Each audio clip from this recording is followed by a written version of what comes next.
మైనా stories. Ramya సిటీకి shift అవుతుంది. ఆహా! ఎంత ప్రశాంతంగా ఉందో.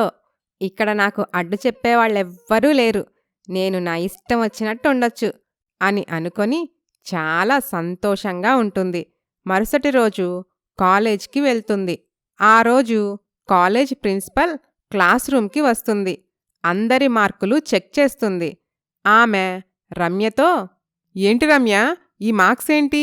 నీ సోకులపై పెట్టిన శ్రద్ధ కాస్త చదువు మీద కూడా పెడితే కనీసం పాస్ అవుతావు కదా. ఆ మాటకి క్లాస్లోని మిగతా స్టూడెంట్స్ అందరూ నవ్వుతారు. రమ్యకి కోపం వస్తుంది. చాలా అవమానంగా ఫీలవుతుంది. మీకు కావలసిన ఫీజు కడుతున్నాను కదా, నా మార్కుల గురించి మీకెందుకు అని ఎదురు సమాధానం చెప్తుంది. రమ్య, నీకు చదువంటే అస్సలు లెక్కలేనట్టుంది. తల్లిదండ్రి సంపాదించిన ఆస్తుంటే ఇలాగే తయారవుతారు. బాగా చదవాలనుకుంటేనే క్లాస్కి రా, లేదంటే బయటికి వెళ్ళిపో. హ, ఎవరికి కావాలి మీ బోడి క్లాసులు అని బయటకి వెళ్ళిపోతుంది రమ్య. అక్కడ ధీరజ్ కలుస్తాడు. ఏంటి రమ్య, ప్రిన్సిపల్ క్లాసులో ఉన్నా ఏంటి? అవును. అందుకే నేను క్లాసుకు రాలేదు. అలాగా? అవును, సిటీకి షిఫ్ట్ అయ్యావంట కదా. అవును ధీరజ్, ఇక్కడైతే మా అక్క గోల ఉండదు కదా. పబ్బులకి పార్టీలకి ఎక్కడైనా వెళ్ళొచ్చు. ఇక నన్ను అడిగేవారే లేరు. Very good decision Ramya. అన్నట్టు ఈరోజు ఒక కొత్త సినిమా రిలీజ్ అయింది, వెళ్దామా? ఓకే డియర్, వెళ్దాం పదా అని ఇద్దరూ సినిమాకి వెళ్తారు. రమ్య కాలేజ్ ప్రిన్సిపల్ సౌమ్యకి ఫోన్ చేస్తుంది. హలో, రమ్య సిస్టరేనా మాట్లాడేది? నేను తన కాలేజ్ ప్రిన్సిపల్ మాట్లాడుతున్నాను. నమస్తే మేడం, నేను రమ్య సిస్టర్ని. చెప్పండి మేడం. ఓసారి నువ్వు కాలేజ్కి రామ్మా, మీ చెల్లి గురించి నీతో మాట్లాడాలి. అలాగే మేడం, తప్పకుండా వస్తాను అని సౌమ్య ప్రిన్సిపల్ని కలుస్తుంది. నమస్కారం మేడం, నా పేరు సౌమ్య, రమ్య అక్కని. మా చెల్లి గురించి ఏదో మాట్లాడాలని రమ్మన్నారు కదా. ఓ, నువ్వేనా సౌమ్య అంటే? నేనింకా నువ్వు కూడా మీ చెల్లిలాగే మోడ్రన్గా ఉంటావేమో అనుకున్నాను. కానీ పద్ధతిగా సాంప్రదాయంగా ఉండేసరికి ఎవరో అనుకున్నాను. మీ చెల్లి నువ్వు పూర్తి విరుద్ధంగా ఉన్నారు. తనేమైనా చేసిందా మేడం? ప్రిన్సిపల్ జరిగిన విషయం చెప్తుంది. సారీ మేడం, నేనెంత చెప్పినా తను వినటం లేదు, మారటం లేదు. అలాగా? భయం చెప్పే తల్లిదండ్రులు లేకపోవటం, అక్కవి అయినా నిన్ను లెక్క చేయకపోవటం, మరోపక్క ఆర్థిక ఇబ్బందులేమీ లేకపోవటం, ఇవే ఆ రమ్య ఇలా తయారవటానికి మూల కారణాలు. అవును మేడం, అసలు తను ఏం చేస్తే మారుతుందో నాకేమీ అర్థం కావటం లేదు. రమ్యని దారిలో తీసుకురావటానికి ఒక మార్గం ఉంది. ఏంటి మేడం అది? నెమ్మదిగా తనకి డబ్బు అందకుండా చెయ్యి. ఆ ఒక్కటి చాలు తను దారిలోకి రావటానికి. అలాగే మేడం, మీరు చెప్పినట్టే చేస్తాను అని చెప్పి సౌమ్య వెళ్ళిపోతుంది. ఓ రోజు రమ్య ధీరజ్తో, ధీరజ్, మనం పెళ్లి చేసుకుందామా? వాట్, పెళ్ళా? ఇదేంటి సడన్గా? డిగ్రీ పూర్తిగా నీవు, ఆ తర్వాత పెళ్లి చేసుకుందాం. లేదు, నాకస్సలు ఈ చదువుపై ఇంట్రెస్టే లేదు. సరే అయితే ఓ పని చేద్దాం. త్వరలో నిన్ను మా ఇంటికి తీసుకెళ్ళి మా అమ్మా నాన్నకి పరిచయం చేస్తాను.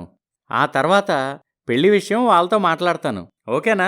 Okay dear, thank you so much అని అనుకుంటారు. అనుకున్నట్టుగానే ఓ రోజు ధీరజ్ రమ్యని ఇంటికి తీసుకువెళ్తాడు. రమ్య, వీళ్లే మా అమ్మా నాన్న. Hi aunty. Hi uncle. అమ్మా, తన పేరు రమ్య, నా క్లాస్మేట్. మేమిద్దరం ప్రేమించుకుంటున్నాం. అంతేకాదంటీ, మీరొప్పుకుంటే వెంటనే పెళ్లి కూడా చేసుకోవాలనుకుంటున్నాం అని చనువు తీసుకొని మాట్లాడుతుంది రమ్య. ధీరజ్ తల్లిదండ్రులు రమ్య వైపు ఎగాదిగా చూస్తారు. ఏంట్రా ఇది? ఈ ఇంటికి కొన్ని కట్టుబాట్లు సాంప్రదాయాలు ఉన్నాయి. మన ఇంటికి వచ్చే కోడలు ఈ ఇంటి గౌరవ మర్యాదలు పెంచేదై ఉండాలి కాని ఇలా ఉన్న గౌరవాన్ని పోగొట్టేదై ఉండకూడదు. ఆ మాటకి రమ్యకి కోపం వస్తుంది. అమ్మా, అలా మాట్లాడతావేంటి? తను ఫీల్ అవుతుంది. మరి మేం ఫీలవ్వమా? ఇలాంటి పద్ధతి పాడు తెలియని దాన్ని ఇంటి కోడలిగా తెస్తానంటున్నావు? అసలు అలాంటి ఆశలేమీ పెట్టుకోకు. అవునరా, పిచ్చి పిచ్చి వేషాలు వేయకుండా బుద్ధిగా చదువుకో. మేం చెప్పినట్టు వింటేనే నీకు ఇంట్లో స్థానం ఉంటుంది. ఆలోచించుకో అని అంటారు. రమ్య కోపంగా అక్కడ్నుండి బయటికి వచ్చేస్తుంది.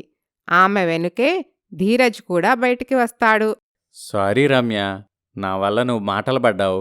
ఇట్స్ ఓకే ధీరజ్, ఇప్పుడు సమస్య అది కాదు, మన పెళ్ళి, దాని గురించి ఆలోచించు.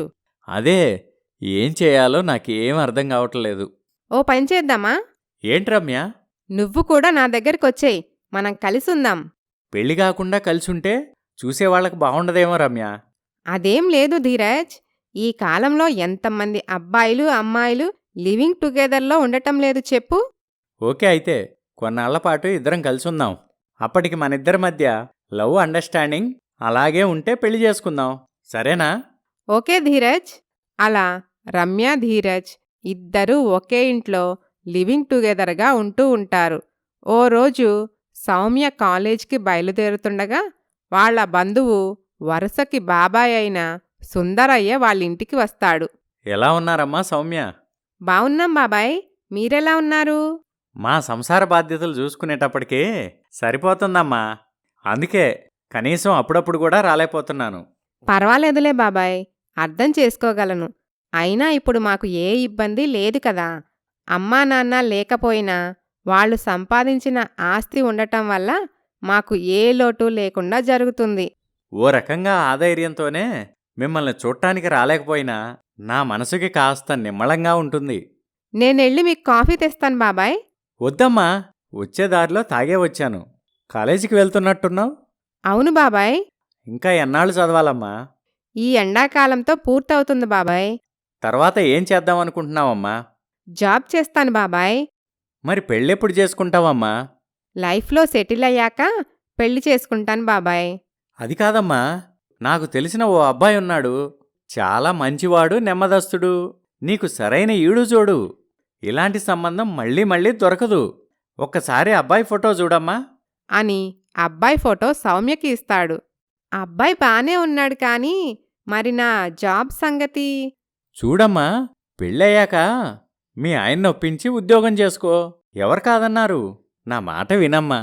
పెద్దవాణ్ణి, ఎందుకు చెప్తున్నానో అర్థం చేసుకో. ఈ సంబంధం చేసుకుంటే నీ జీవితం చాలా బావుంటుంది. అది కాదు బాబాయ్, అమ్మా నాన్న లేరు కదా. నేను పెళ్లి చేసుకుని వెళ్ళిపోతే చెల్లెలి ఒంటరిదైపోతుంది. అందుకని రమ్య బాధ్యత నాపై ఉంది కాబట్టి మొదట చెల్లికి పెళ్లి చేసి ఆ తర్వాత నేను పెళ్లి చేసుకోవాలనుకుంటున్నాను. అదేంటమ్మా, పెద్దదానివి, నువ్వే ముందు పెళ్లి చేసుకోవాలి. సరే బాబాయ్, నేను ఆలోచించి చెప్తాను. సరేనమ్మా. అవును, చెల్లెలెక్కడమ్మా? వచ్చినప్పటినుంచి కనిపించడం లేదు. నిజం తెలిస్తే బంధువుల్లో రమ్యకి చెడ్డ పేరు వస్తుందని ఆలోచించి సౌమ్య అంటే కాలేజ్కి వెళ్ళింది బాబాయ్ అని అబద్ధం చెప్తుంది. సరేనమ్మా, బాగా ఆలోచించుకో. త్వరలో నీ నిర్ణయం తెలియపరచు అని సుందరయ్య వెళ్ళిపోతాడు. ఓ రోజు రమ్య ఫ్రెండ్ ఆమెతో, రమ్య, నువ్వు ధీరజ్తో లివింగ్ టుగెదర్ ఉండటం కరెక్ట్ కాదేమో అని నా ఫీలింగ్. అలా ఎందుకనుకుంటున్నావు? పెళ్లి కాకుండా ఒక అబ్బాయి అమ్మాయి కలిసి ఉండటం అనేది వెస్ట్రన్ కల్చర్, మన భారతీయ సాంప్రదాయానికి పూర్తి విరుద్ధం. అయితే భారతదేశంలో వెస్ట్రన్ కల్చర్ ఫాలో అవ్వకూడదని ఎక్కడైనా రూల్ ఉందా? అలా అని కాదు రమ్య. మీరంతా ఇలా ఉన్నారంటే కాస్త అప్డేట్ అవ్వండి. ఇంకా బావిలో కప్పల్లాగే బ్రతుకుతామంటే ఎలా చెప్పు? సొసైటీ ఎంత ఫాస్ట్ ఫార్వర్డింగ్లో ఉందో తెలుసా? ఏంటి ఆ ఫాస్ట్ ఫార్వర్డింగ్? ఒక్క మన హైదరాబాద్ సిటీలోనే లివింగ్ టుగెదర్గా ఉండే అమ్మాయిలు అబ్బాయిలు కోకొల్లలుగా ఉన్నారని నీకు తెలుసా? అలాగా? మరీ అలాంటి బరి తెగించే మోడర్న్ కల్చర్ మనకి అవసరమా చెప్పు? మీకవసరం లేదేమో కానీ నాకవసరం. అది బరి తెగింపు కాదు, స్వేచ్ఛ. అది అర్థం చేసుకో ముందు. అది కాదు రమ్య, నేను చెప్పేది ఒక్కసారి విను. ఈ విషయంలో దయచేసి నాకింకెప్పుడూ సలహాలివ్వకు. మళ్ళీ రిపీట్ అయితే నిస్సందేహంగా నీతో ఫ్రెండ్షిప్ కట్ చేసుకుంటాను. మైండ్ ఇట్ అని ఆమెకి వార్నింగ్ ఇస్తుంది రమ్య. ఆ తర్వాత ఏం జరిగిందో వచ్చే భాగంలో చూద్దాం. Please subscribe Maina stories.